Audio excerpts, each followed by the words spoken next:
Sohana wellness থেকে বলছি। আমার আজকের টপিক অনিদ্রার ক্ষতিকর প্রভাব। ভালো ঘুম আমাদের শরীর ও মনের সুস্থতার জন্য অপরিহার্য। কিন্তু অনেকেই অনিদ্রা বা ঘুমের সমস্যায় ভুগছেন। ব্যস্ত জীবনযাপন, মানসিক চাপ, অতিরিক্ত মোবাইল ব্যবহার ইত্যাদি কারণে ঘুমে ব্যাঘাত ঘটছে প্রতিনিয়ত। এখন আসি মূল আলোচনায়।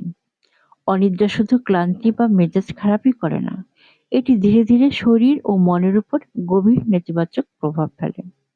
এটি মানসিক চাপ ও উদ্বেগ বাড়ায়, স্মৃতিশক্তি ও মনোযোগে সমস্যা দেখা দেয়, ইমিউন সিস্টেম দুর্বল হয়ে পড়ে, উচ্চ রক্তচাপ, ডায়াবেটিস ও হৃদরোগের ঝুঁকি বাড়ে, কর্মক্ষমতা কমে যায়, সিদ্ধান্ত গ্রহণে অসুবিধা হয়।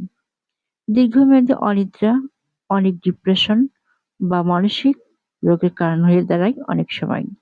ফলে সঠিক ঘুম শুধুই বিশ্রাম নয়, এটি সুস্থ জীবনের একটি গুরুত্বপূর্ণ ভিত্তি। প্রতিদিন নির্দিষ্ট সময়ে ঘুমোতে যাওয়া, রাতের বেলা স্ক্রিন টাইম কমানো, হালকা খাওয়া ও শারীরিক পরিশ্রম অনিদ্রা ও প্রতিরোধে সহায়ক হতে পারে। সোহানা ওয়েলনেস সবসময় আপনাদের মানসিক ও শারীরিক সুস্থতার পাশে আছে। সুস্থ ঘুম, সুস্থ জীবন, এটাই আমাদের বার্তা। আপনার ঘুমের যত্ন নিন, নিজেকে ভালো রাখুন।